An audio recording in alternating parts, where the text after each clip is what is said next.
आज हम बात करने वाले हैं, जो आपने साधनाएं की है, साधना नहीं सिंपल मंत्र जाप भी अगर किया है तो आपको शक्ति प्राप्त होती है। शक्ति, साधना, एनर्जी, सिद्धि, ये सारी चीजें आपको प्राप्त हो जाती है मंत्र जाप करने से। स्पेशली आप नवरात्रों में जाप करो, सावन में जाप करो, दिवाली पे जाप करो, दशहरा पे जाप करो, या अलग अलग स्पेशल दिनों पे जब आप जाप करते हो तो आप बहुत सारी एनर्जी अपने अंदर कलेक्ट कर लेते हो सिंपल जाप से भी। और आम दिनों पे भी जाप करते हो तो तब भी एनर्जी कलेक्ट होती है, बस स्पेशल डेज पे थोड़े ज्यादा मिल जाती है।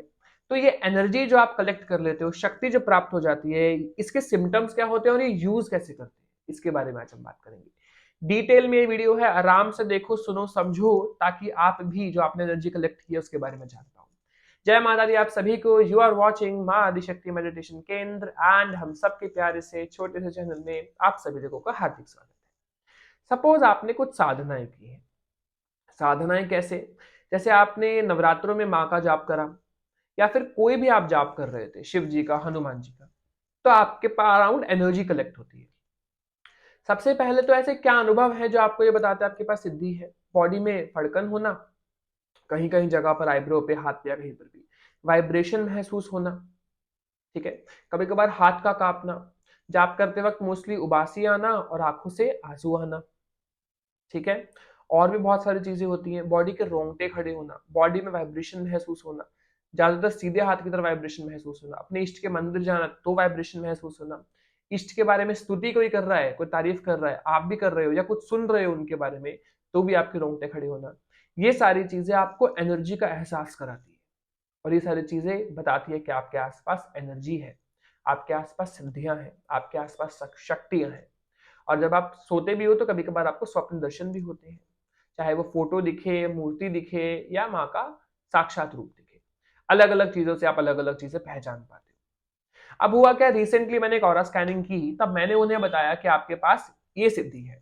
उन्हें अनुभव तो होते हैं, बट वो उनके अंदर से एक जिज्ञासा थी ये जानने की कि सिद्धि जो होती है ये काम कैसे करती है, आपको ये यूज कैसे होती है एनर्जी। अब देखो, मैं आपको सिंपल सा समझा दूंगा आपको इस टॉपिक के बारे में, क्योंकि देखो, मैं जब स्कैनिंग करता हूँ, मैं जब बताता हूँ आपके पास माँ दुर्गा की सिद्धि है, माँ काली की सिद्धि है, हनुमान जी की सिद्धि है, सबको अलग अलग जब मैं देख के उनके हिसाब से बताता हूँ, उनकी रीडिंग करके, तो उनके मन में जिज्ञासा होती है। तो मैंने सोचा इस टॉपिक के ऊपर एक वीडियो बना के आपको डिटेल में सब कुछ समझा। अब होने क्या वाला है? होने ये वाला है कि जब आपको सिद्धि प्राप्त होती है तो कुछ समय तक सबसे पहले तो वो शक्ति आपकी परीक्षा लेती है।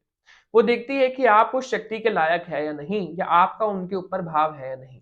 अब भाव आपका आपके इष्ट के ऊपर होता है हमेशा, इसलिए अपने इष्ट की साधना सबसे पहले करनी चाहिए। अगर आप अपने इष्ट की परीक्षा एक बार दे लेते हैं तो आपको बार बार किसी भी साधना के बाद परीक्षा नहीं देनी पड़ती, सिर्फ शुरुआत में देनी पड़ती है। तो जब आप इष्ट की साधना करें, इसलिए हमेशा, अब आप इष्ट की साधना, सपोज आपके हनुमान जी इष्ट है, हनुमान जी की सिद्धि आने के बाद हनुमान जी ज्यादा समय तक के लिए आपकी परीक्षा ले ही नहीं पाएंगे, क्योंकि आप इष्ट हैं आपके, और इष्ट के सामने आप अक्सर रोते रहते हैं और प्रार्थना करते रहते हैं, और इनके लिए इतना ज्यादा भाव होता है आपके मन में कि पता मतलब आप डिस्क्राइब नहीं कर सकते उस भाव को। तो जब आप इष्ट के पास बार बार जाकर रोएंगे और बार बार जाके, क्योंकि प्यार आपका होगा और वो सच्चा होगा, है ना, क्योंकि इष्ट से तो सच्चा प्यार होता है, सभी को है। जैसे मुझे माँ दुर्गा से है ना, माँ वैष्णो देवी से है, हनुमान जी से है, वैसे आपको भी होगा, है ना, चाहे आपको राम जी से हो, हनुमान जी से हो, शिव जी से हो, है ना। तो जब आपका वो एकदम अच्छा सा कनेक्शन जब आपके इष्ट का बन जाएगा, आप बार बार इष्ट के सामने रहोगे और इष्ट आपकी परीक्षा खत्म कर देंगे, तब ऑटोमेटिकली क्या होने वाला है, आप सिर्फ मन में सोचोगे। मैंने ना, जैसे आप किसी घर से गुजरे और आपने देखा, यार ये घर कितना सुंदर है, क्या एक दिन मेरा भी ऐसा घर होगा? तो आपके लाइफ में कुछ ऐसे सिचुएशंस धीरे धीरे आती जाएंगी कि कुछ समय बाद आप बैठ के सोचोगे कि मैंने एक दिन ऐसा सोचा था और आज ये पूरा हो चुका है।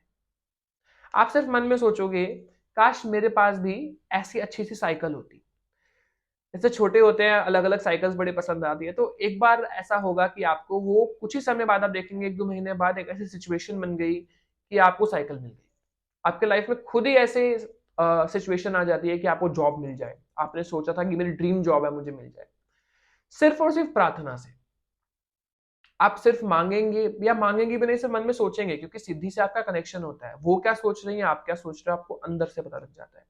कहते हैं ना कभी कभार हम कि मुझे मन में आंसर मिल जाते हैं, मेरे को पहले ही पता लग जाता है। क्यों? क्योंकि आपकी उनसे एक तार जुड़ी है। देखा है कैसे, बच्चा जब पेट में होता है माँ के, तो एक कॉर्ड जुड़ी होती है, वैसे ही कॉर्ड आपकी और उस सिद्धि के बीच जुड़ी होती है। और आप एक दूसरे को समझ पाते हो। ये भी एक साइंस है ना। और आप जानते हो मैं इन चीजों को बहुत ज्यादा साइंस से रिलेट करके समझाता हूँ और काफी लोगों को यही सबसे ज्यादा चीज पसंद आती है। ये भी एक साइंस है कि कैसे आपकी बात वहां तक पहुंच रही है, उनकी बात वहां तक। अब ये कनेक्शन होना भी जरूरी है। कनेक्शन कैसे होता है? हवन से। जब आपकी साधना खत्म होती है ना, इसलिए कहते हैं एक छोटा सा हवन जरूरी होता है। नहीं तो हवन के लिए डोनेशन दे दो, छोटी सी अग्नियारी करो। और काफी लोग क्या करते हैं, इधर उधर घूमते हैं, कभी किसकी जगह पे चले गए चेक कराने, कभी कहीं चले गए चेक कराने। अब अलग अलग जगह अनट्रस्टेड लोगों के पास आप पहुंच जाते हो और वो आपका कनेक्शन ही तोड़ देते हैं और आपको फिर महसूस होना बंद हो जाता है। एक मैंने कल केस लिया एक लेडी का जो बिहार से थी।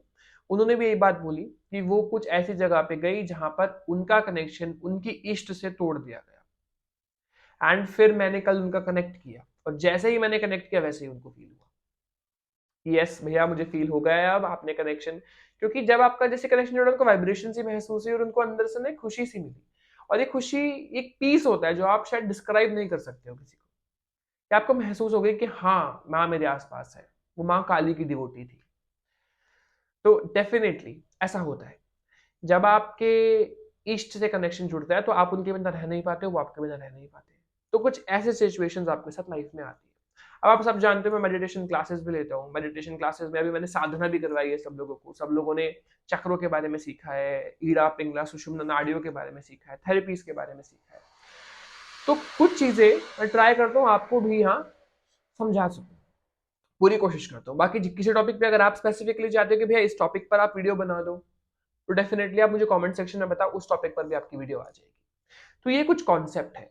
इसीलिए ना आपने देखा होगा लोग अग्नियारी करते हैं हर वीक। अग्नियारी करने से क्या होता है, जब भी अग्नि प्रज्वलित होती है और अग्नि में आप कुछ डालते हो अपने इष्ट के नाम से, तो वो समर्पण दिखाता है। और समर्पण से क्या होता है कि आपकी जो ऑरा की एनर्जी है, जब वो अग्नि जलती है, वो अग्नि आपकी ऑरा की एनर्जी को, जो ऑरा की एनर्जी में जो गड़बड़ पार्टिकल्स होते हैं, जो बैड पार्टिकल्स होते हैं, डस्ट होती है, वो डस्ट उस अग्नि में जाके जल जाती है और सिर्फ आपका प्योर ऑरा रह जाता है। इसलिए कहते हैं ना कि आपको हवन करना चाहिए। जितना आप मंत्र जाप करते हो उसका दशांश करो। हवन नहीं तो आप छोटी सी अग्यारी कर लो, है ना। अग्यारी हवन कैसे करनी है डिस्क्रिप्शन पर डाल दूंगा, आप देखिए मैंने छोटा सा हवन कैसे करना है डाला है। साथ ही में आपको सिद्धियों के बारे में और डिटेल में मैं 2 वीडियो बना चुका हूँ, 2 पार्ट। वो दोनों पार्ट का लिंक भी डिस्क्रिप्शन में डाल दूंगा, वो भी आप देखना चाहो देखो। बाकी आप ऑरा स्कैनिंग कराना चाहते हो, मेडिटेशन क्लासेस लेना चाहते हो, ऊपर नंबर दिया गया है, आप डेफिनेटली टेक्स्ट कर सकते हो और इसके बारे में भी डिटेल्स ले सकते हो। जय माता दी आप सभी को। मिलेंगे हम नेक्स्ट वीडियो में। जय मां वैष्णो देवी, जय माता दी, जय श्री राम।